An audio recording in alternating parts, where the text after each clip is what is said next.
welcome to my channel. My name is Emmy from Emmy Evolving. If this is your first time joining me, thank you for finding me. If this is not your first time, thank you for coming back. So, quick reminder, I do have workshops coming up. If you'd like to join me for those learning opportunities, please go check it out, k33academy.com/store. So, getting right into it, I'm about to do a Blu-ray update. And what I was told is missing something important. So there's probably a very important detail that you're not noticing. We're going to see where this goes. We're going to see where this goes. All right. Okay. Here goes.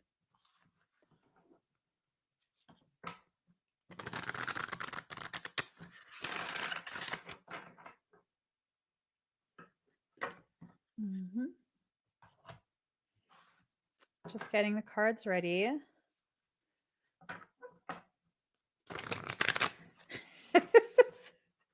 Just a whole stack just fell right out. Okay. That's fine. How are you guys doing? It's late. I was going to go to bed. I was totally going to go to bed and then no. It's all good. I'm going to try and make this fast though. Okay. I don't want to use this deck. Okay. I guess I am. Okay. Cards started falling out. Okay. Let's get started. Let's just push all of that. Okay. So it's this immediate message that a lot of your time and your effort, your focus is being wasted on a fear that you're trying to protect yourself from, and you really don't need to worry that much about it. Okay. So this protection in reverse. Yes, you need to be aware of your surroundings. Yes, you need to make sure that you are safe.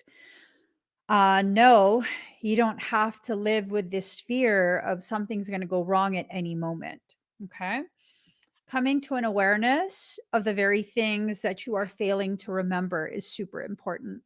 There are details that are necessary for you to keep in mind as you go through whatever this is that we're going to be talking about. You're missing an important detail because you're being very heavily distracted to focus on things that really it's stuff that's already taken care of. It's like if you were going to have a big event and you've hired an event coordinator, yes, you need to communicate.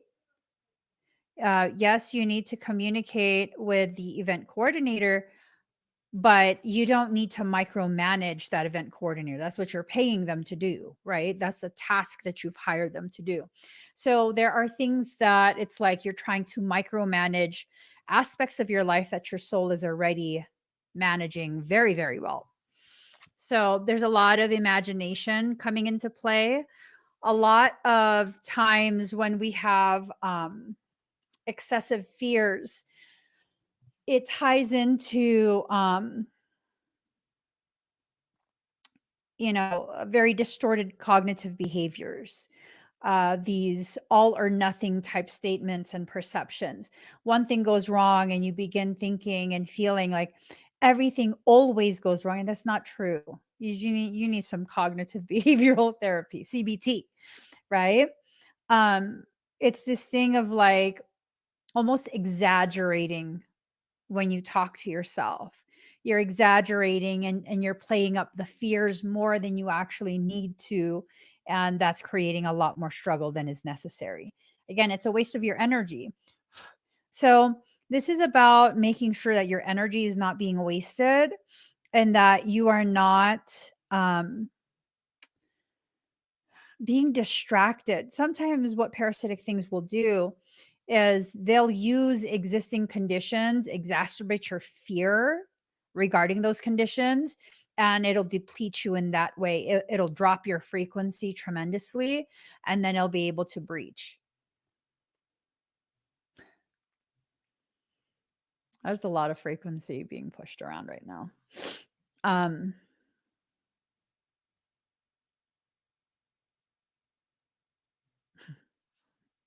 all right. So, homecoming, there is something that's coming back home to you.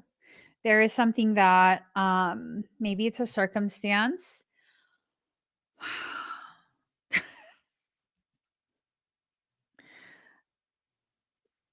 I don't know. Um,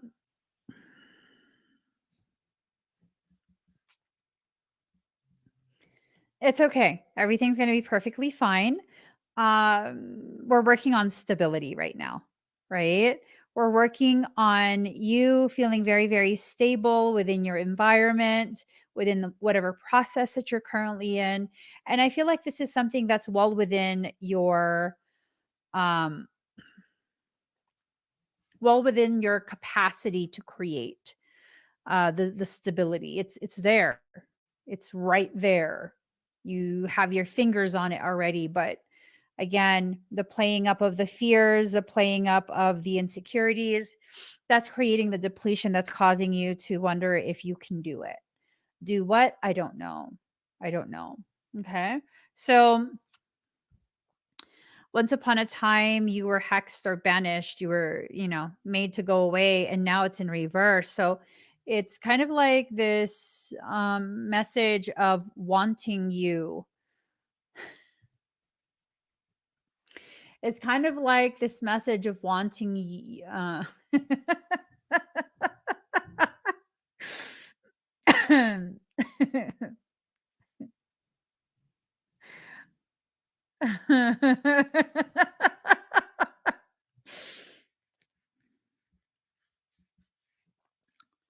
um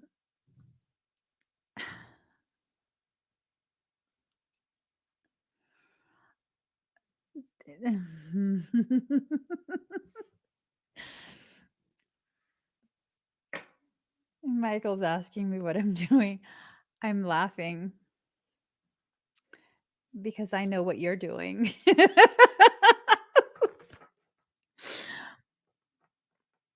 Would you rather I laugh or would you rather I get combative? Like I was about to go to sleep.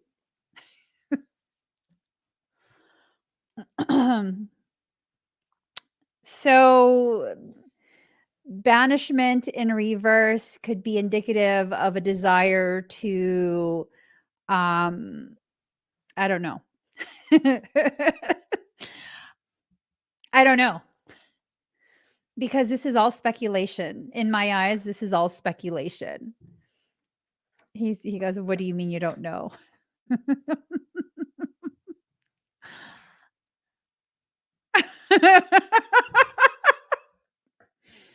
I'm gonna end this live stream if you don't quit. I'm serious. I'm gonna end the live stream if you don't quit. I'm gonna end the live stream. I'm just gonna go to sleep. Do you want them to have the Blu-ray message? Because this better be a Blu-ray message. This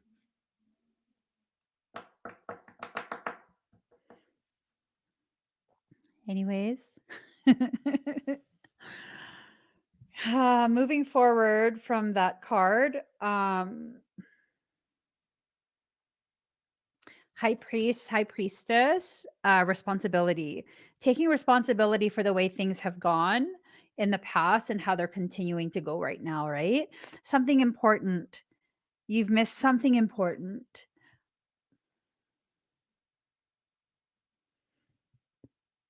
Um,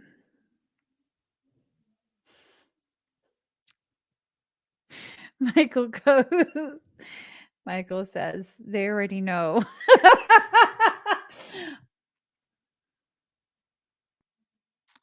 I'm going to stop laughing very soon and I'm about to get really mad. I'm just saying. I'm about to get really mad if you don't knock it off. Just I'm sorry guys, please hold. Please hold. Um let's see.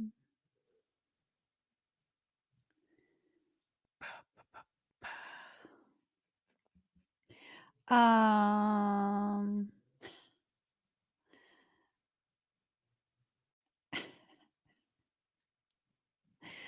okay, just there. I just gotta hear some music. Um, okay.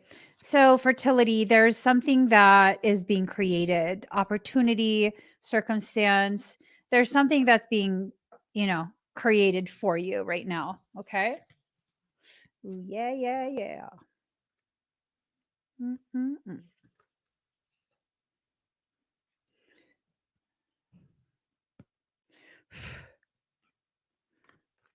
Okay. All right.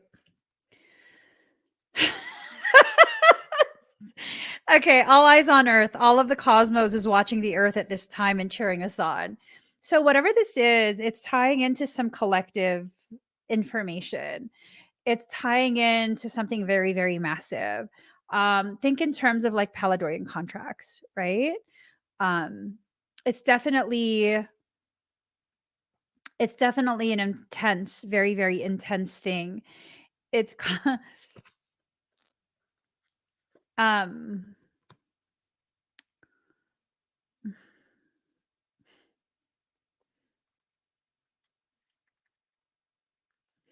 you're not seeing the colors, right?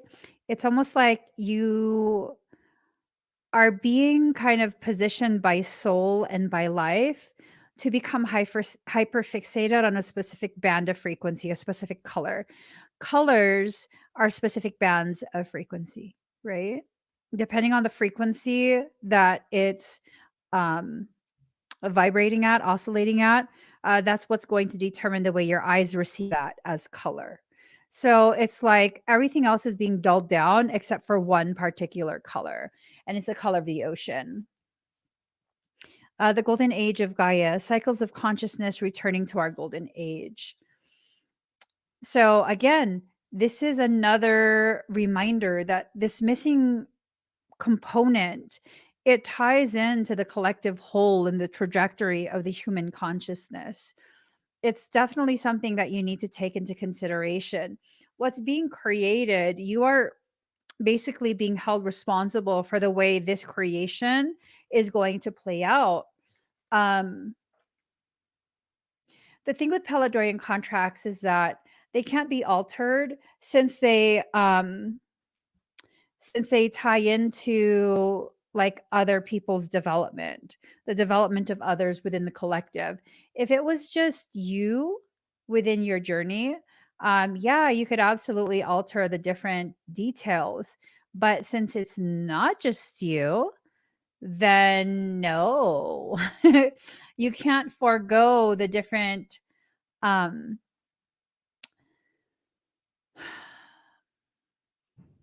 the different types of details that will help others to grow.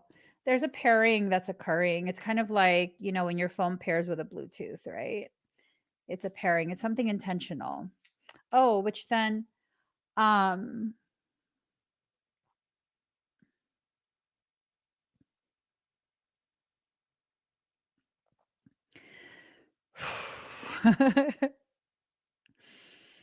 is a lot.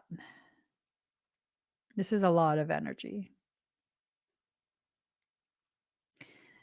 That whole concept of pairing with a Bluetooth, telepathy, the next card. Um Heart to heart communication, your powers are growing, right? There's a heart to heart conversation that needs to take place, and it's going to further expand your energy, your power. It's up to you though. It's up to you. If you want to make it a difficult process, you definitely can. If you want to make it easier for yourself by flowing with the process that you're currently in, you definitely can. You have the final say in all of this. Um, Healing past timelines, Atlantis energy, learning from the past, history repeats itself. But see, it's in reverse. So the past lifetimes have been stuck.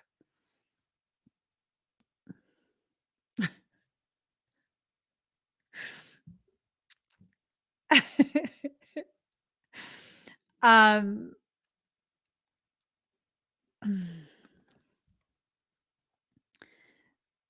there's past timelines and lifetimes that are needing to be healed and corrected.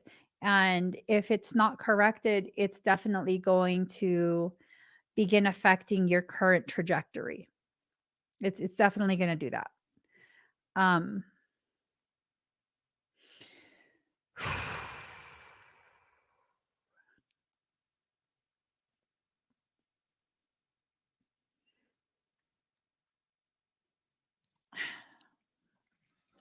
it's a lot. It's a lot. Unity consciousness. We are one. See the divine in everything and everyone. Right. This unity consciousness sometimes is the very thing that will be um, utilized to try and breach your space. There's a lot of parasitic people, like just full on parasitic, who will try and convince you this whole concept of we are one, I am you, you are me, all of that, that it will justify their access to you. That's not true. That is so far from true. But here's the thing, you have to know when it's a serpent you're speaking with. You have to know, you have to be able to discern the difference. When you allow yourself to begin discerning the difference between um, these organic portal type individuals who simply continue to be vomitos in their regurgitation of things they hear in spiritual communities, you, if you let yourself fall for that, you're going to be accessed by things you don't want to be accessed by. Right now, the most important thing is to not allow access um, to your energy, your space, your time, your peace. You do not allow access by people who have malignant intentions to begin with. And sometimes the most malignant ones are the most charming. Sometimes the most malignant ones will disarm you by, feigning vulnerability, like, oh, they need you. You help to heal them, you help to balance them. And I would be very, very careful with that. There's a lot of shifting that's occurring right now, and this shifting is creating almost like a instability within you because you are leveling up. Um, Even though you're grounded in that new level, next level, it's still going to be an unfamiliar space because you haven't been there before, right? It's still going to be an unfamiliar space. You don't know the sounds, the energies, the feelings. You don't know what's normal and what's something to be concerned with. So that creates a little bit of a vulnerability, a feeling of vulnerability for you as you experience that. But if you stay focused on your awareness, if you stay focused on your process, if you get comfortable in your new spaces, you'll begin to be able to discern, to determine, excuse me, what is safe for you and what isn't. Right now, there's a lot of growth that's occurring that's going to take certain people to much higher levels of awareness. Those are the people who are destined to help lead others through the darkest patches of this process. Just because you're tasked to lead others through the darkest parts of the process does not mean you are above anyone else. It just means you were calibrated to reach more intense levels of awareness in order to best guide others. You're here in a space of service, not in a space of superiority. So that's another thing that's important to remember, okay? Rise above it, choose to vibrate higher. You know,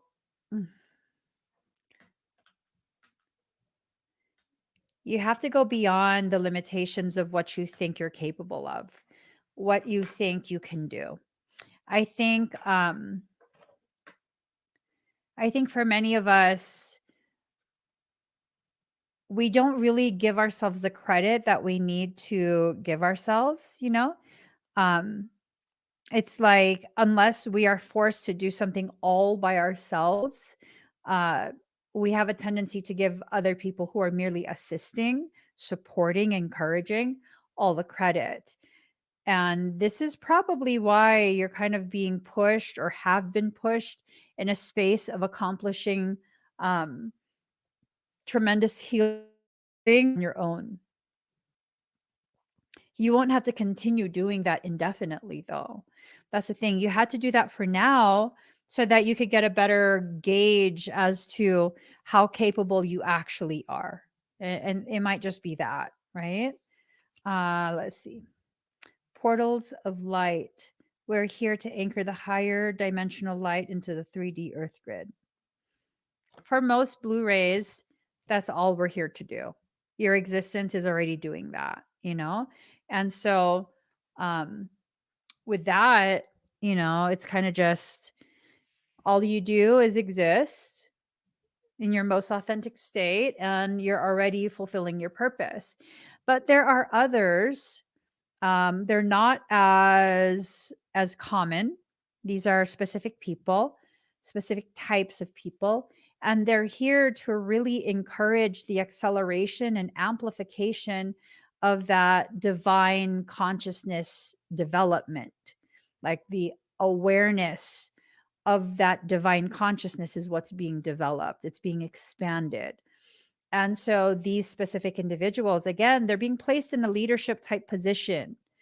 They're being encouraged to begin finding their truth and really seeing, um, really just seeing how, you know, they're positioned within their environment, knowing that their purpose is very profound, that it will help others. Now, it's not to say that you are here to wake others up. I feel like that's just such a fictitious concept. It comes with this very covert God complex. For most, for others, it's very overt, like very in your face God complex. So, what we're here to do is basically to serve in the capacity that soul has determined we are best suited to serve in. And that's really between you and your soul, you know? Let's see. Hmm. I think, oops. Yep. It makes sense. It definitely makes sense.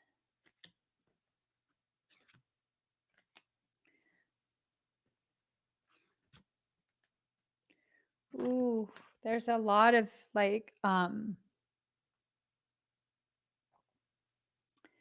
there's a lot of frequency in these cards. There's a lot of like pushing of that energy.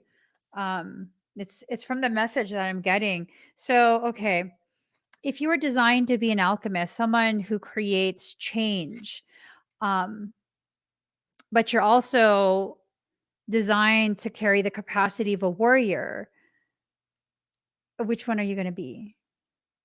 Can you be both? Can you be both? Can you do both simultaneously? For some, they would say that you would need to first begin a war in order to create true change, you know? And then for others, it would be like, no, you can't be both because if you're going to be an alchemist, it has to be for positivity and it has to be like changing things so that we don't have any more of the fighting and the war and all of that. I feel like there's truth in both statements, but there's also falsity in both. Like trying to be all or nothing, either or rather than and. You can be an alchemist and a warrior, right? You can create alchemical change and have the capacity to defend yourself and your process as you're going through the process. Maybe it's more of a message of knowing that you are here to create change, but also knowing that you are not here to allow other people to bombard you with negativity and nastiness, just because they don't understand the alchemical change you are initiating. There's a missing detail. It's something that's important. It's something that is no longer going to be allowed to be hidden away in the shadows. I think for many of us, see shadow. I think for many of us, we're absolutely being made aware of certain things about ourselves. It's probably scary, you know? It's probably very scary and something that's just like, whew, intense. These realizations about our process, it's intensifying. It's creating higher potentialities for growth. Um, so you're being encouraged to continue with a self-love journey. As part of that self-love journey, you can no longer simply be an observer. This means you have to be an active participant. You have to be an active participant with this. Uh, you can't.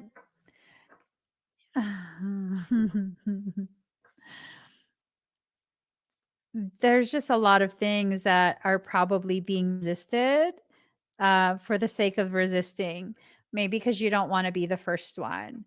Maybe because you would rather someone else take the lead. Maybe because this, maybe because that.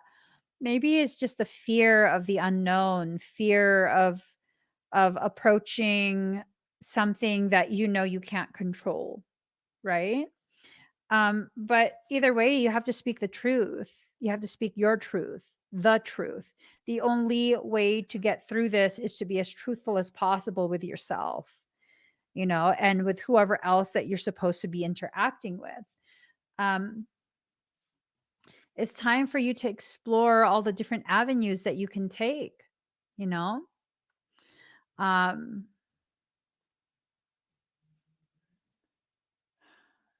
it's definitely at the foundation of it is your heart. At the foundation is everything that you love, you know? And you got to be very, very careful. You got to be very, very careful um with the way you allow yourself to move through this process. You have to have some degree of fear, right? Because that fear is what keeps you alert and aware. But it can't be so much fear that it disables you, that it causes you to be very um disillusioned in the way you perceive things, you know?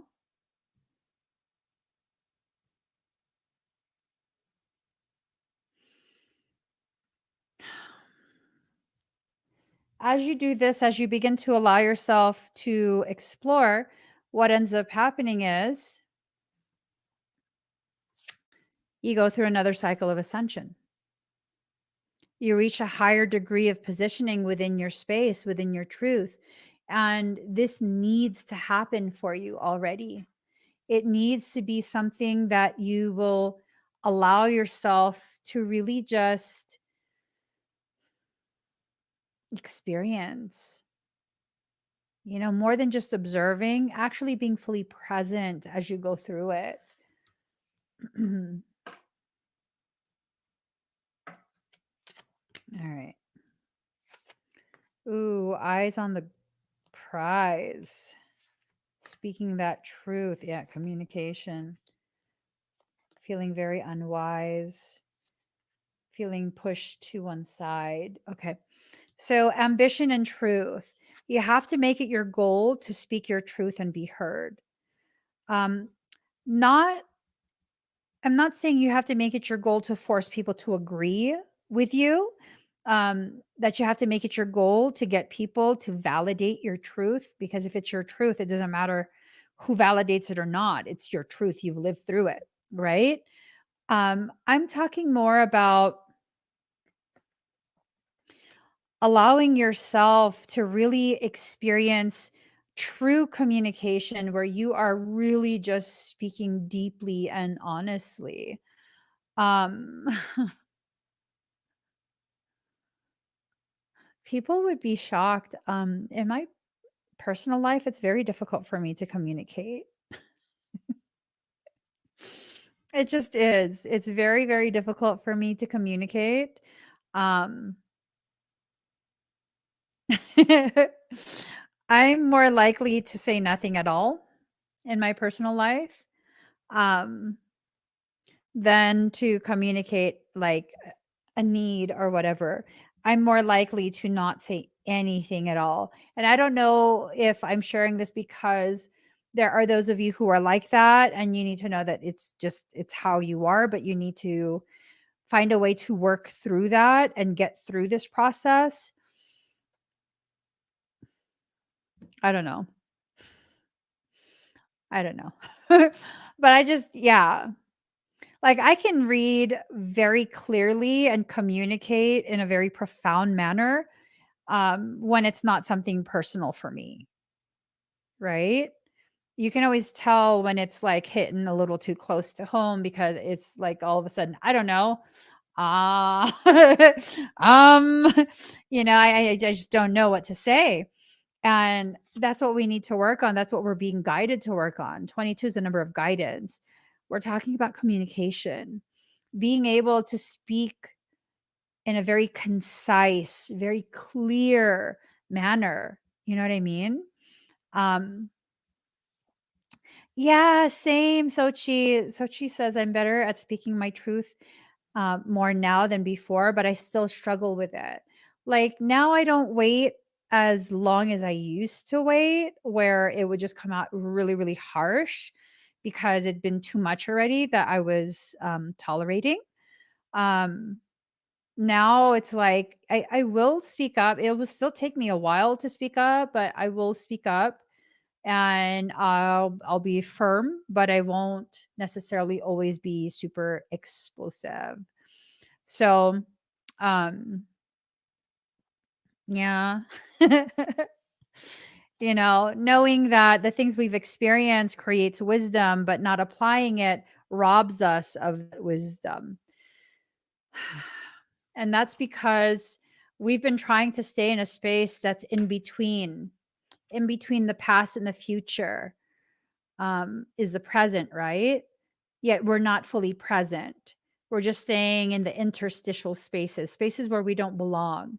It's like we're third spacing. For those who are in the medical field, you know what third spacing is, where fluids go into areas, spaces that they don't belong in. Um,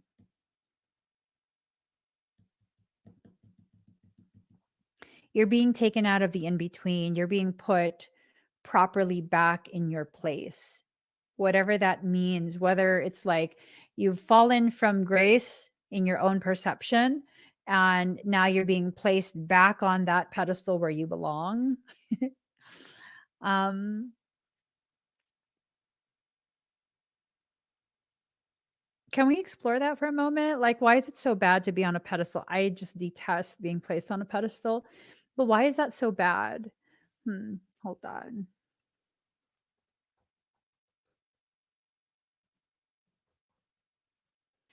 Let's see. Base or support on which a statue, obelisk, or column is mounted, used in reference to a situation in which someone is greatly or uncritically admired. Set or support on a pedestal. Let's see.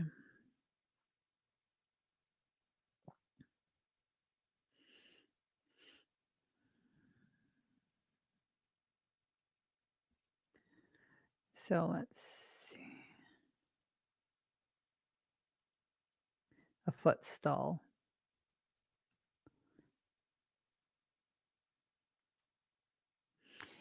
So the slang meaning for pedestal, think of someone as a perfect person with no faults, to admire someone greatly. So, I mean, does it tie into like this need to efface, right? This need to kind of like, dumb yourself down, dim your shine, play small. Um, I mean, does it tie into that? Is that what it is? I'm not sure, but it kind of feels like there is this need for you to return back to an awareness of your true capacity, your true profound nature. Rainbow says, the pedestal, it's only been bad for me because I've allowed others to place me there and also allowed them to remove it. Ooh, that. Lexi says, with that comes jealousy and envy. Ooh, that too. You. So then it's this thing of allowing other people's insecurities to be the very thing that causes you to remove the crown from your head yourself. You don't get to decide how others will receive you.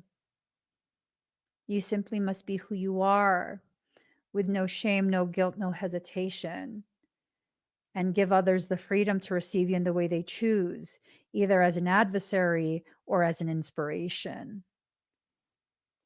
But when creation creates a pedestal for you to be placed upon, you don't tell creation, you got it wrong. I don't belong there. And maybe you're not placed on a pedestal because you're perfect, but because you're real. And it's time for others to be able to see you above all others, existing as yourself and still being okay with that. Knowing that you have your faults, your flaws, and yet still you are okay with it. You are still loving yourself. And maybe that's part of what is happening right now, that there are those being placed on a pedestal, not for worship, but to be able to better view them in their most authentic state, to serve as an example or as an inspiration for you in your process, merely because they're a little bit further in their process than you are.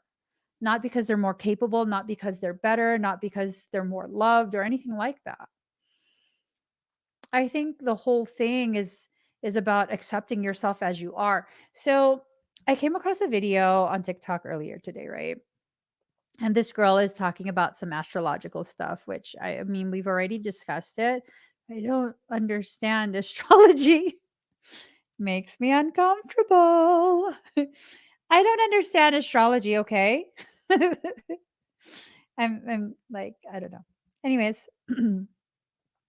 so she starts talking about Pluto and whatever house it's in and something about I don't even remember. I don't remember. But I was watching it in the car and so my husband starts asking me about astrology and I was like, "I don't know. You know I'm not into astrology. I don't know any of this." And then so your girl starts googling stuff. And first, I looked up my chart, which I've seen it before many times. I don't know anything on there. I don't understand anything on there. And I remember some people had been talking about trines and sextiles and conjunctions and I'm just like, what does all of that mean? So I'm looking that up. And I have like 9 trines in my chart. I think 9 or 10, something like that. And then I believe I have like 7 or 8 um sextiles. Uh and I was just like, this is too much for my brain. It's too much. It's too much. So I began screenshotting all of the stuff that I was finding and it helped me to realize not necessarily more about my astrology and the validity of astrology. It helped me to realize how much of myself I'm actually still to some degree ashamed of, to some degree wanting to change, wanting to hide, wanting to whatever, because I don't know how people receive it. So one of them was Lilith trine midheaven. And it says your unique and even edgy personality leads you to actually be more endearing and successful. Freedom, raw emotion, and acceptance of sexual power may help play into your brand and image, and this helps you advance your career. Your public image is helped by controversy and rebellion rather than being harmed by these things. And it's funny because after the live stream this morning, I was like, oh my God, why do I say the things that I say in these live streams? Because it's like, like like I should not say these things. I cannot help myself. I just say things. I'm not trying to be controversial or sexual or any of that. That's just how people tend to receive it sometimes. And it's this thing of, but wait, why am I even ashamed of that? Like, why am I um kind of entering into this space of thinking of how I can change that or hide that about myself? And turns out it's in my chart. Because of the Lilith trining midheaven, it's in my chart. This is who I am. And I cannot continue to try and find some way to enter into a modified cookie cutter, right? That these are the parts of me that draw people to me to begin with. So why am I changing that? Why am I trying to change that? And then, of course, I was, earlier in the day thinking about how, you know, I can be a little bit bossy. And just really thinking about my personality and my character. And I look up Pluto sextile Lilith, and it says it's easy for you to assume positions of power and authority. Your confidence and self-assured nature makes it easy for you to follow your wild inner instincts as well. You have powerful intuitive instincts and can be a force to be reckoned with. And I'm like, okay, so that's in my chart too. You know what I'm saying? That's in my chart too. So like, and wait, am I gaslighting myself um into finding unacceptable behaviors to be acceptable? And then I continued reading, and it says you can be determined and focused, and you won't let anyone or anything interfere with your desires or limit you. Initiation and dramatic changes helps you to reveal your raw emotions and true inner nature. So it's really this thing of like, this whole time I've just needed to be who I am because that's what I was born to do. That's, I mean, if you're if your natal chart is calibrated in such a way to ensure specific characteristics, specific perceptions, behaviors, how can you be anything outside of who you are when you are that? And then, of course, that wasn't enough for me. So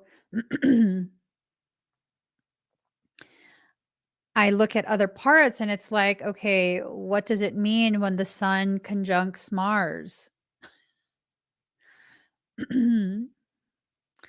Both represent aggression, self confidence, and action. It's a powerful conjunction. And if it's positive, it can make the person fearless, self assured, strong, vigorous, determined, ambitious, and a good spirited person. And I'm like, why am I trying to turn such a positive, powerful thing into something negative? I'm missing an important thing, missing something important, which is what? That I need to further submit to the process of loving myself even more deeply. I mean, why is it so unacceptable to be who you are? Why is it so unacceptable to be you, yet you can make excuses for everyone else? You can explain away everyone else's shortcomings. But when it comes to you, it's like, oh my God, that's so ugly. I cannot allow that to continue.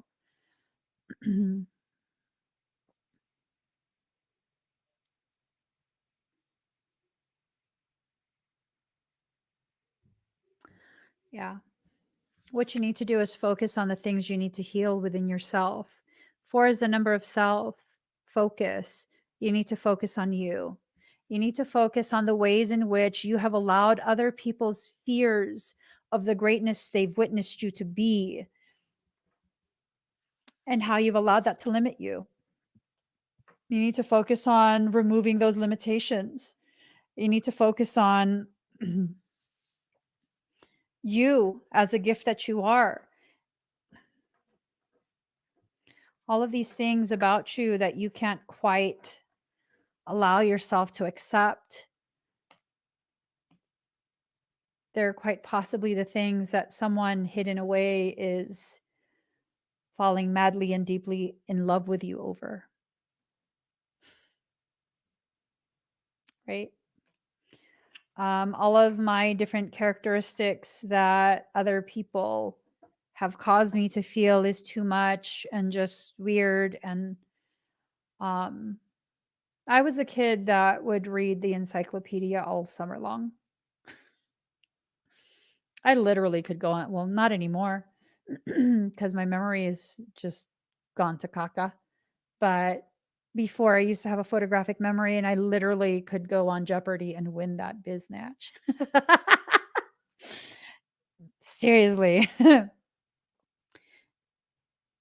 And it's something that people would always be uncomfortable with, where, they would feel like I'm a know-it-all, that I'm a smart ass know-it-all because I know all sorts of different bits of information that other people would be like, How do you know this? Why do you know this? Who told you this?" Right? And I've been called a smartass quite a bit my whole life, and my answer has always been an immediate, "Would you rather I be a dumbass?" But that created a lot of limitations within me, a lot of self-loathing, a lot of self-loathing. It's only within the past maybe year that I have been verbalizing I am an intelligent person, just to get over the fact that it felt shameful to have an elevation in my intellectual capacity. Yeah. I've had quite a few people who have been part of my life long term, relatives who are very overt in their expression of how uncomfortable my knowledge makes them feel. And as an empath, when I make someone uncomfortable, it makes me double uncomfortable, triple sometimes. It makes me feel like I'm the issue when there's not even an issue. There's insecurities that don't even belong to me, right? How many of us do this, where we take ownership of other people's insecurities, right? Yeah, there's, yes. Told to dumb it down for some people. Yeah, I don't know. I've come to understand that your lack of belief in your own intelligence and capacity to learn does not need to be mirrored by me. I will not coddle your fear of learning. I will encourage you and use the proper terms and explain however many times you need me to explain, but I will no longer dumb myself down. I don't want to. I don't want to. So I won't. I won't because I don't want to. And that's that. That's I won't continue to pretend that I'm something that I'm not. Hearing for so long, like, especially the phrase, "Don't be so weird." I don't know any other way to be. I've tried to be normal, but I can't. I literally can't. I don't know how. I'm weird. I can be hyper intense and I can be completely detached and dissociated. Just such a wide degree of existence that I exist in. It depends on you, really. Some people be like, "Oh, you're totally different with other people." Oh, maybe because I'm comfortable with them and not with you. I'm saying, you know, I'm saying. And that's the thing. Being just like other people is not normal. That's not normal. It's not normal to be programmed to believe that you should want what another person wants and they want it because another person wants it and another person and another person and another person. That's not normal. That's weird. To me, that is weird as fuck. For real. That is really fucking weird.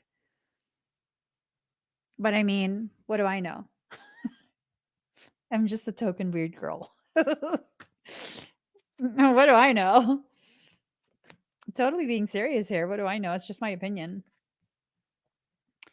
Okay. So you need to allow yourself to be built up. And part of the reason you're not easily building yourself up is because you're refusing to receive. When you continue to refuse to receive, you separate yourself from the very group you came into this life to love upon, right? Um, it's time to wake up from that nightmare. Except crystals, well, boo. I'm saying you have really good taste in crystals. So, I mean, what you got? What you got? Just depends. You like some good stuff, high quality stuff. So maybe we can want the same things for that. Maybe, I don't know. Um just saying. Just saying. That's okay. It's okay if we like the same thing. It's just, is that personal collection or is that up for sale? I want to know. I want to know. Um, all right. So it's so shameful when people show me their crystals. I'm like, is that personal collection or are you willing to sell that? It's so horrible. We move things around sometimes, like furniture, we'll move furniture around. And so the last moving around of furniture, bad idea. Because the way I move the furniture around, um, my husband realized how many plants I have. And literally the whole house. Um, I've been saying I live in a jungle, but he hasn't noticed it because the way the furniture was arranged, like, it's like, yeah, I have plants everywhere, but it doesn't have the feel of a jungle. And then I went ahead and I rearranged some things, and now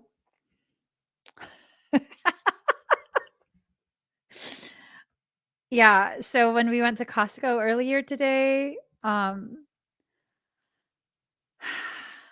I saw that they had all the Veggie Patch vegetables. They were ready. They had all kind of different stuff. They had different tomatoes, different types of peppers, surprise summer squash. And I was like, "Ooh." And he goes, "No, you have enough plants." And I was like, "But these are vegetables. They're not, they're vegetables. They're food." He goes, "No, no." I'm just like, "Fine. We'll just buy our stupid food instead of growing it. We'll just buy it. Don't worry. Give it like a month or so, and the rearranged furniture will become normal to him, and he won't care." Yeah, give it like a month. By next month, when we go to the grocery store, he's gonna be like, "Oh, do you wanna go stop at the plants and see what they have?" Because he's my biggest enabler. Okay, judgment in reverse. You gotta stop judging yourself in a negative manner. That's condemnation. You gotta stop condemning yourself. You have an entire world full of billions of people who are willing to condemn you. Like, stop. Don't join them. Don't join them on that, okay? Um Card number 13, duality. So you're currently existing in a state of duality when you should be entering into a totality. And this is the ooh. This is a process of returning you back into that space of totality. There's a message regarding convergence, you know, convergence. It's about a coming together that's occurring. And it's not a trap. It's not a trap. It's something profound. Okay. Um, it's important for you to protect the growth that you're experiencing. This growth, it's going to cause you to close your eyes to some of the things that you need to actually be aware of. And you need to be okay. You need to be okay with the process that you're in and how this process is going to bring you even closer to the reality of who you truly are. Because I don't think you have experienced to the degree that you need to experience who you actually are. I'm going to pull 2 cards from here. I'm not even going to shuffle it. I'm just going to. Okay. 1, 2. Trines. Why am I so obsessed with trines? It's a trinity. Oh my God. Ah, freaking A. Freaking A. I need to pull a 3rd card. Let's see. All right. Okay. Card number 46. Okay. Grand Trine blessings. Everything was beautiful and nothing hurt.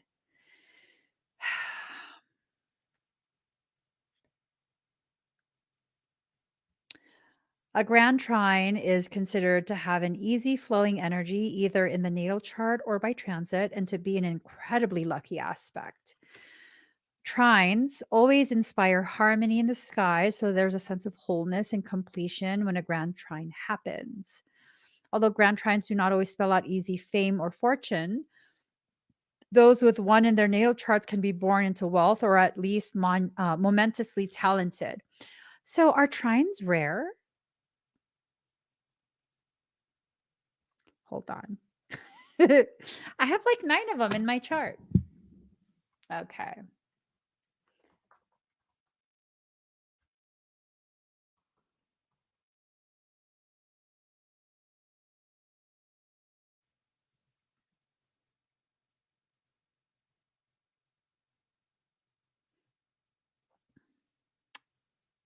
Huh.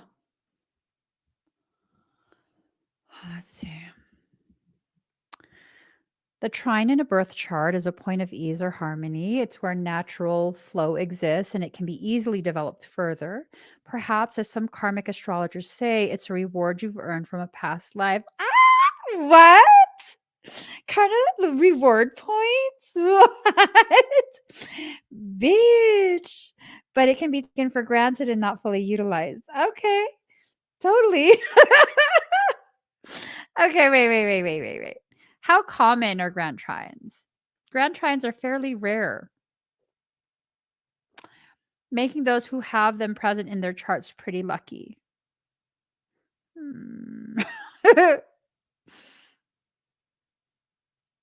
I don't know. Is it they're rare? I don't know. I have nine of them in my chart. Should I play the lotto? Should I go to the casino? Am I even near a casino? Hold on. Let's see. I don't even know where I am. Where's the closest one? No results. Bitch.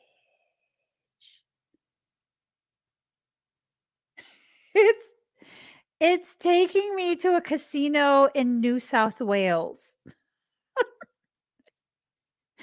And then it's also showing me the Bellagio. No, biatch. I will not go to Valencia, Spain or New South Wales. Okay, how about this? No, I'm just going to continue the reading. Anyways, it's best you keep your eye on the prize and not let go of your original purpose. Don't leave it on the shelf. There's a possibility that your success may be lost if you do. When this card presents itself in a spread, be assured you're entering into a time of easy flow, or that at least many of the impediments you are experiencing are being lifted, right? What? My human design. So many people have had me do that test. I don't know. I don't remember. I don't remember anymore. I don't know if I was like I'm totally speculating, okay? I don't know if I was like a generator or something, or I don't even remember. I honestly don't. Oh wait, you may hold on. Maybe I have it in my email. Hold on. Oh my god, I have so many emails. I don't know which one it would go to. Okay.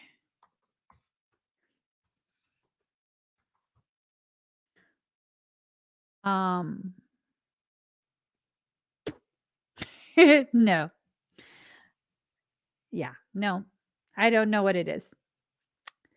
I'm going to have to redo it. What do you think I am?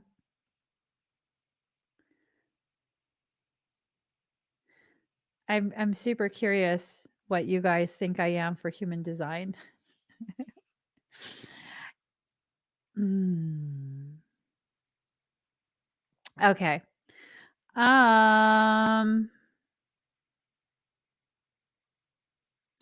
the only downside with a grand trine is that those influenced by them tend to become lax or so contented that it leads to laziness and inertia. It's like a child who's given everything he wants and thus doesn't know the values of responsibility or appreciation. I feel attacked. I feel attacked. Um, yeah. Okay. While it may seem like luck is on your side, you have been diligent and worked consistently to bring this about. Your diligence and hard work may not be visible to others, but you deserve the success that's soon to be yours. You're going to succeed through this process, but you got to really um you got to really put effort into it, okay? Let's see. 10 and 5 houses are money. Let me I don't know, guys. It's too much for me right now. It's too much info for me. Um, let me get casinos off of my GPS because that's weirding me out. Hmm. Next card number 16, Cancer, I feel. Your feelings are your God, the soul is your temple. So for some of you, your behavior has become very toxic because of your feelings. Rely upon the wisdom of what you feel right now, not just the knee jerk reaction, not just the resurfacing of toxicity. Let's see.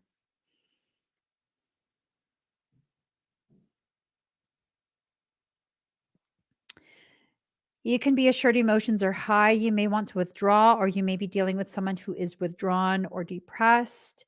There is sensitivity and emotional closeness indicated. You're craving a closeness with something or someone that um I guess you're resisting.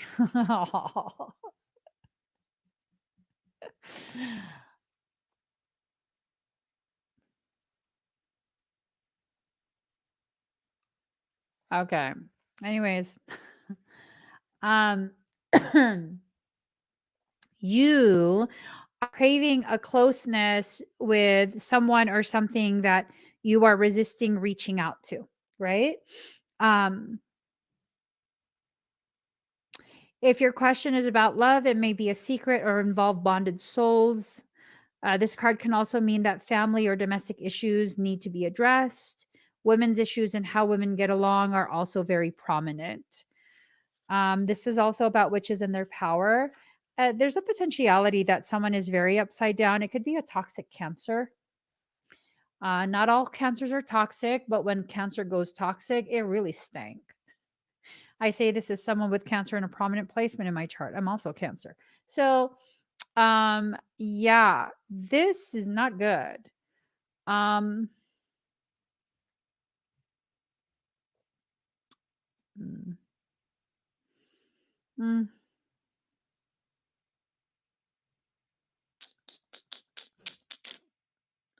bum, bum, ba-dum, bum. I don't know. I don't know. This is not good though. It's this sense of extremes, just extreme in their obsession with you. Um,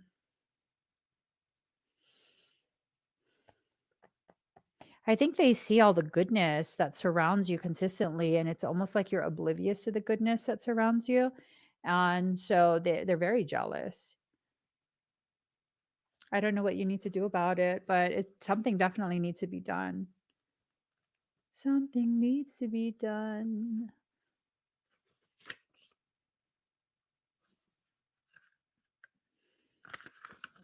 All right. Ooh. Oh. Sometimes the gift. When the family unit is so super duper toxic and no one ever wants to address the toxicity, and then they shut you out, sometimes that's a gift in itself. If you can move past the feeling of rejection, betrayal, and abandonment, you can be empowered to be the healer of the family line, you know? Still hurts, but at least that pain is being used in a very productive manner for your growth, exponential growth at that. So, Jupiter return benefits. Luck is what happens when preparation meets opportunity. Excuse me. It suggests you'll soon be entering a time where you encounter less resistance and life should flow much easier. The Jupiter return card is the green light that gives the go ahead. All paths are now clearing, and you're to take the utmost advantage of this. Um, this card implies good fortune and prosperity in many areas, not just not just financial or material. Dreams manifest into reality at this time. Gifts flow in easily. It's also a time to be aware of how you approach matters of your own spirituality, faith, and destiny. There's a rapidness, so it's important to grab a hold of anything that surfaces. Don't let go. Investigate the possibilities this might bring. It's not a good time to get carried away, though. It is always important with Jupiter to keep a clear head. So don't get,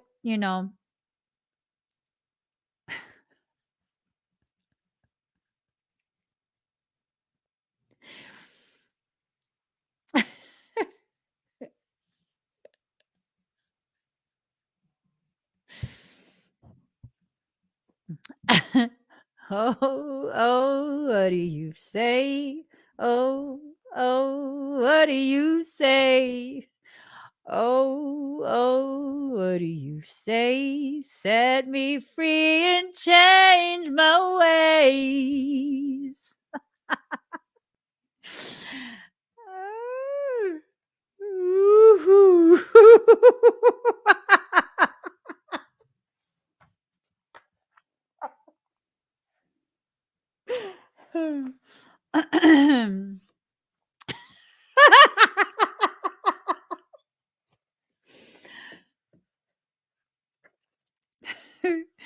Jesus loves me.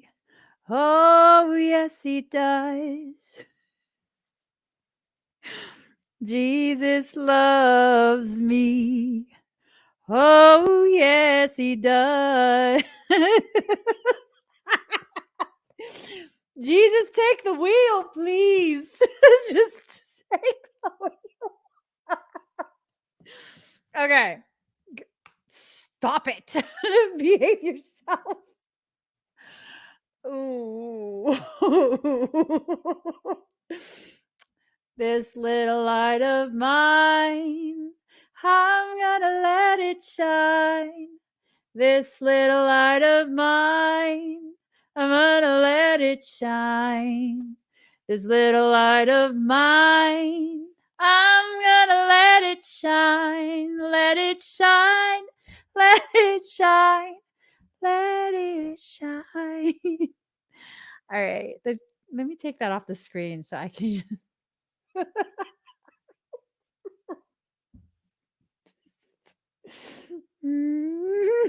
Behave. Okay. Whew. Okay. Don't get carried away. This card marks a stage when you are ready to receive opportunities and then rewards. This is the time many areas of your this is the time many areas of your life begin to bear fruit. Okay. The only negative to this card is that it's not a good time to indulge or become reckless with anything. It can indicate too much of a good thing or of being overly confident things will work out on their own. Let's see. You are in a kingly or queenly place right now. Bigger goals and plans now rule your life. It's time to put laziness aside and buckle down for some dramatic changes. Mostly positive.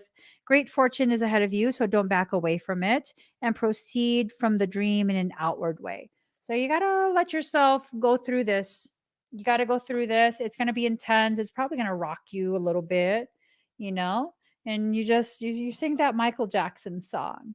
I wanna rock with you all night, rock you into this. Wait,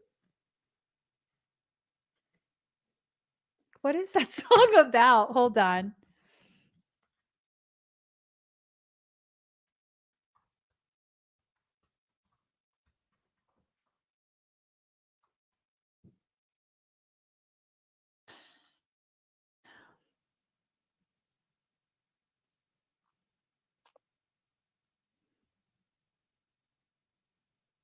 Okay, it's about dancing. What is it about? Because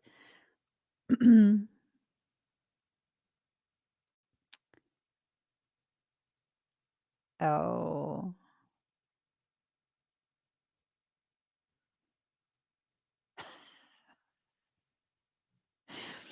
okay. I don't know. I don't know. We're just gonna leave that alone. We're gonna leave that alone. Okay. Rock you into the sunlight, rock with you all night. Okay, final freaking card. Final card. Final card.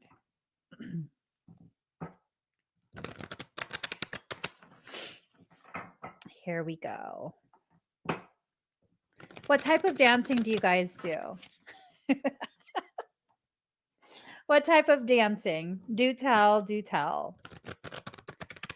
For quite a few years, I am a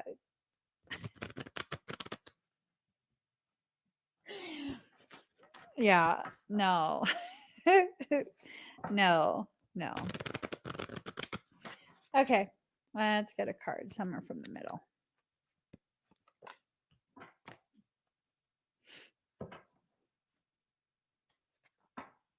The goofy kitchen kind. Mosh pits. Okay. Okay. Okay. When I was a kid, my cousin, who's like a sister to me, she decided she wanted to take dance classes. And I mean, heaven forbid she take dance classes by herself because she's the one who wants it. So I got put in dance classes with her. And I ended up learning how to do Polynesian dance. So Have you ever seen someone do Polynesian twerking? I better I better just read the final card. Because I'm saying, I mean, you don't know what you're missing out on. Okay, card number 40, Blessing of Al Hakim. Sell your cleverness and buy bewilderment. Cleverness is opinion, bewilderment is vision. Ooh, okay. The gift of wisdom, the blessing of Al Hakim gurgles up from your heart. Her blessing is evoked by life like the laughter of a babe, joyfully responding to the playful tickle of its mother's hand. Wisdom can make divine sense of anything, especially of that where logic is blinded. How I revere the blessing of Al Hakim of wisdom, for she is precious and welcome to me now and always, the dear friend who brings me such peace. um, a blessing of divine wisdom of Al Hakim is being ministered to your soul, watched over by Rumi himself. This is soul medicine. It's a spiritual gift of healing, prophecy, insight, and the capacity to surrender any impatient claim for what you cannot yet have. As you receive this gift, this blessing, which happens at a soul level, your attitude to life becomes more curious, open, still, and receptive. You no longer have to drive unfoldment of your desires into form. You rest in assurance that your daily application and effort is enough, and so is your surrender. Mental anguish is soothed, and you're able to accept the unfathomable nature of divinity and its expression of life as life.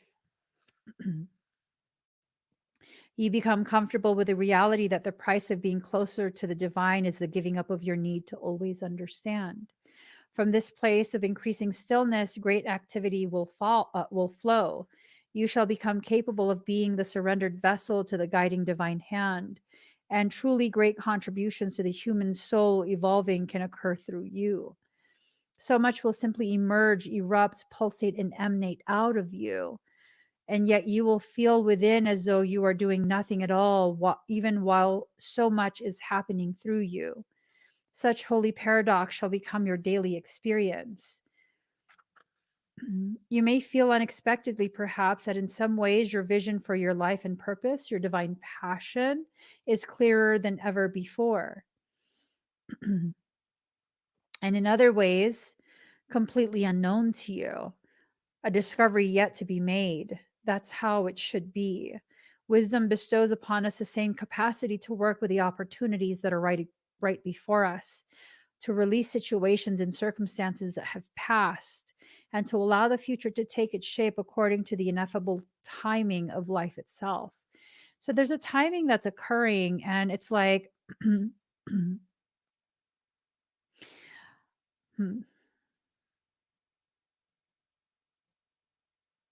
you might not understand the timing, you know? You might not understand the timing, but it's something that is very profound, very divinely orchestrated. This oracle comes with special guidance for you. If you're uncertain about an issue in your life, be at peace. There is divine healing that can occur most readily in the unknowing. Follow the sacred honoring ritual and know that all is indeed well. Perhaps you're journeying very deep indeed, and your allegiance to your intellectual mind is softening in favor of allegiance to your heart knowing. You may find yourself craving different company with different interests, or finding the world of opinions and debate rather less to your liking, and the worlds of creative expression more nurturing and nourishing to your essence. If this is the case, this oracle comes as confirmation to trust in the changes you feel within, in any and all ways, no matter how insignificant or dramatic they may seem. Know that they are seedlings of a new way that shall grow from one step into an entirely new and more sacred orientation in your life. You will not necessarily have any idea how that will happen. I must go. um, or what it will look like. This matters not. The acorn becomes the oak because it's that is its innate destiny. It happens without any active participation apart from willingness to grow through life. So it is with this precious blooming now happening within your soul. To know less can bring the greatest gift and blessing of all, to be able to love and therefore live more freely. Sometimes, when we want so badly to know everything in advance, we limit our experience to only that which we know. Really let that sink in. When you don't know what's meant to happen, you are then freed to go ahead and live to your fullest capacity. But when you know things, well, you start making decisions based on what you know and you limit yourself. Although I have a highly developed precognitive ability, the way it works is I'm not allowed to know exactly when. Why is that? So that I can still be allowed to live freely. I know that at some point certain events will occur. What if they don't? It don't matter to me, because I'm just going to keep living anyways. The way I'm programmed, I can be able to see things and still not accept it. Why? Is that a waste of my gift, or is that allowing my gift to not um, prevent my blossoming? I don't live on any timeline except a timeline I don't quite know yet. Why? Because I need to be the freest, most real, most raw expression of myself and my truth. Never allowing myself to be limited by a perception of what might potentially occur. If it happens, it happens. If it doesn't, then it doesn't. And it's no worry to me at all. It just is what it is. And just so you guys know, soul doesn't deal with Gregorian calendars or linear time. And what that means is soul can be like, very soon, it's going to happen very soon. Soul has no idea what the concept of very soon is for a human. It's not like 4 or 5 years, mofo. Yeah, so soul can be like, oh, very soon, very soon. And what it means is in 4 or 5 years, because to soul, that's very soon. It doesn't pass. Time doesn't pass in the way that it does for humans. It just doesn't. It's not linear. It's just not. This oracle comes with a special guidance to bring you peace. Look at the ancient wisdom teachings that run as one vein of life, giving love through all traditions.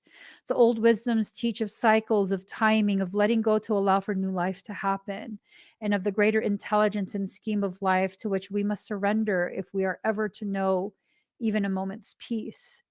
The fire in your belly is a beautiful aspect of you. Let it be the breath that swirls around and through the heart that ignites it, not the passing huffing and puffing of the impatient mind. For when the fire in the belly is fanned by the breath of the heart, you shall have peace and dynamic movement, restful stillness and soul inspired action all at once. You shall become one with the living holy paradox, and the healing power of your love shall know no bounds. It can heal you and everyone around you with no effort. Um, do you think that's changing for real? Like time is not going to be like it is? Well, it depends on what level, what layer of existence you're talking about. If you're talking about the density of flesh, the human mind is designed in such a way where it craves linear existence. If you're a neurodivergent, you don't have a typical human mind, not in its form, not in its function. You don't even have the typical um, genetic makeup. You typically will have multi gene mutations. You then become a quantum anomaly in a linear world, which is not a bad thing. It's not a bad thing. So, ever try to ask in days or weeks, I've disappointed myself in this way. It depends on what the event is. If it's an event that needs to be prepared for or avoided, I will know in advance a very close approximation of when it will happen. If it's something to do with my divine destiny, my path, I'm never told. Um, exactly how far away it is. I'm given the sense of how close. It's just a sense, though. So I'm not allowed to know exactly what day. Like,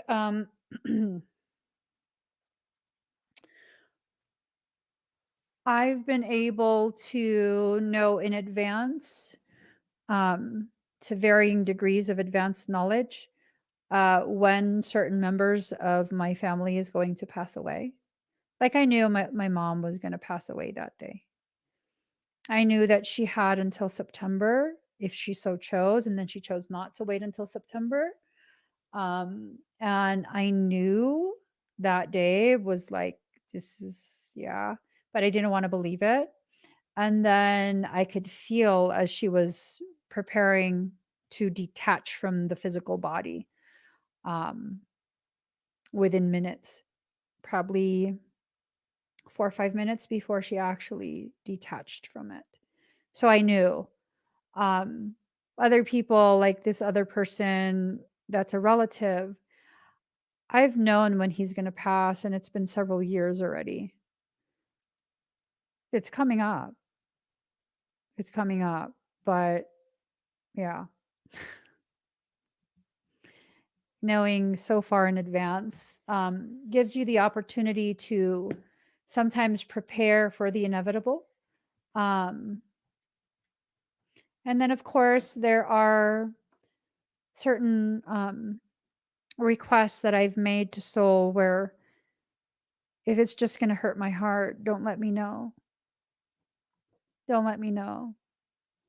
Allow me to live through it like every other human being. Don't let me know in advance. If I can't change it, if I can't positively affect it, don't break my heart in that way. And so a lot of my cognitive hits, go unnoticed at this point. Only the things that are necessary, things that require my involvement or things that require me to prepare, those are the things that I'm allowed to know in advance, far enough in advance that I have the appropriate amount of time to prepare or to avoid it. I feel like that's fair. I don't know how people would want to know all of the things in advance. You have no idea how much that breaks your heart to know and not be able to change it because that's the divine sovereign will of another to experience that. It's like, you have no idea how hard it is not to play God and interfere. I don't know. Some people are like, I mean, I can't believe that you wouldn't be more grateful for your gifts. That's because you haven't experienced the life I have. What some call a gift, others feel is an internal prison that you will never receive absolution from. Knowing is not always the best thing. It's not always easy to know, you know? I've had this thing with age for a while, feeling younger than I am, yet felt wiser than society tells me I should be at my age. Um, I don't feel my age. I haven't felt my age for quite a few years. I feel like I'm perpetually in my early 30s, late 20s, early 30s. I don't know why. I don't know why. And then people always make a comment of wisdom with me as well. So, have you ever seen the show Ghost Whisperer? I think I might have watched like one episode years ago. Why? Yeah, the burden of knowing is difficult. Very, very difficult. I remember my aunt, um, very close with her. And we had lost touch when I basically went radio silent with everyone that I know. Disconnected my phone number, lived in an RV, so no one could reach me even if they needed to. Everyone changed their phone number in my family, so you literally couldn't reach us. And I remember I was going to go visit her because I could feel like her time was winding down. And then at the very last minute, She wasn't up for us to visit. She gave me an excuse, and I was like, okay, that's okay. So I didn't see her, and then she FaceTimed me like a week or two later, and I just took one look at her, and I was like, oh, ooh, her soul is disengaging. And then when they told me she was in the hospital, I dropped everything I was doing. Like 2 weeks later, I think. They told me she was in the hospital. I dropped everything I was doing, and I was like, okay, what state are you in? I'm flying in right now. I can be there this evening or red eye tomorrow. And yeah, I arrived and she was still awake. And I was like, hi. And then she told me her full name. She told me the date, her full name. I was like, Auntie, I'm not a nurse. I'm not here to do your vitals check. And, I'm. And she goes, I know. I just want you to know that I'm still aware. And I was like, oh, shit. She knows. She knows. She knows that I know. And she's trying to reassure me. Yeah. Yeah. Yeah. With her too, I felt when she left. I was rushing to purchase a new car so that I could get back to California with my kids so they could see her. And there was something about that day where it was just like, we have to hurry up. We have to hurry up if we're going to have the kids see her. We have to hurry up. And and then it was like, you know what? You're not going to make it in time. And then my phone rang while we were test driving cars, and I already knew. It was a California number that I didn't have saved in my phone, and I knew. I was like, she's gone. And it was my cousin's ex-husband calling me to let me know that she was gone. And I was like, I knew it. I knew it. I was like, dang you. You couldn't have waited. My aunt was first, she's a Scorpio, so she's very intense in her deeply held beliefs. And she always believed that she needed to live life on her own terms in her own way. She was dying of congestive heart failure. Like it was such a prolonged suffering that she went through for years. And so she knew she was at the very end stages, very, very end.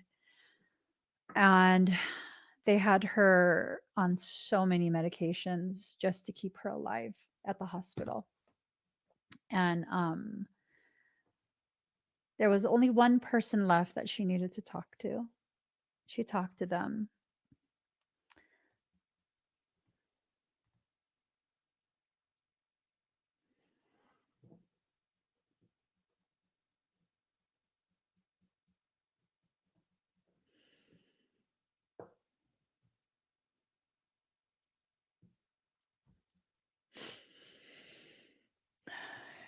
And then immediately after that conversation, she called her daughter into the room, who is a nurse,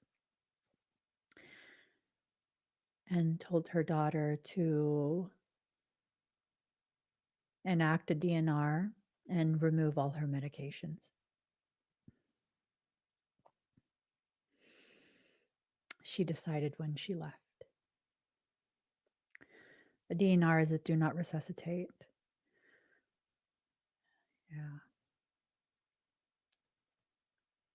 She just decided she had finished all the conversations she needed to have.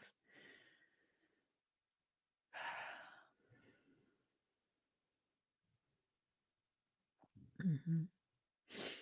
I think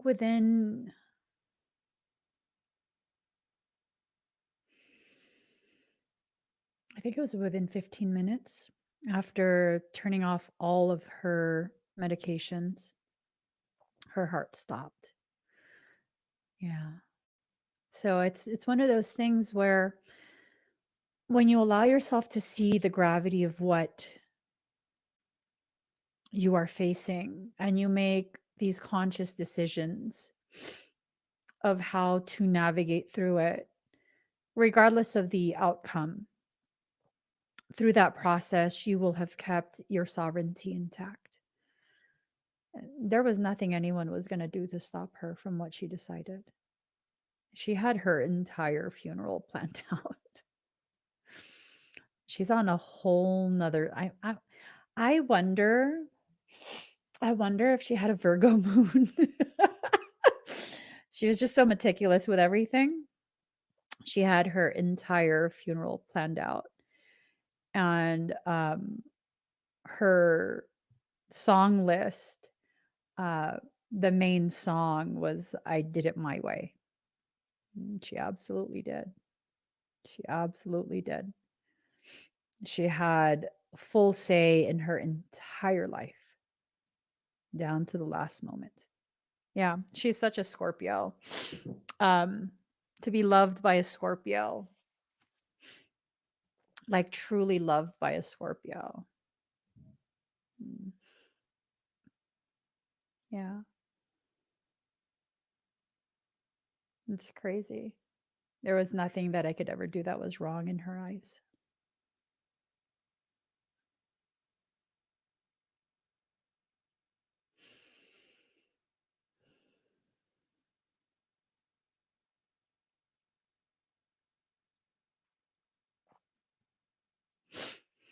All right. It is definitely bedtime.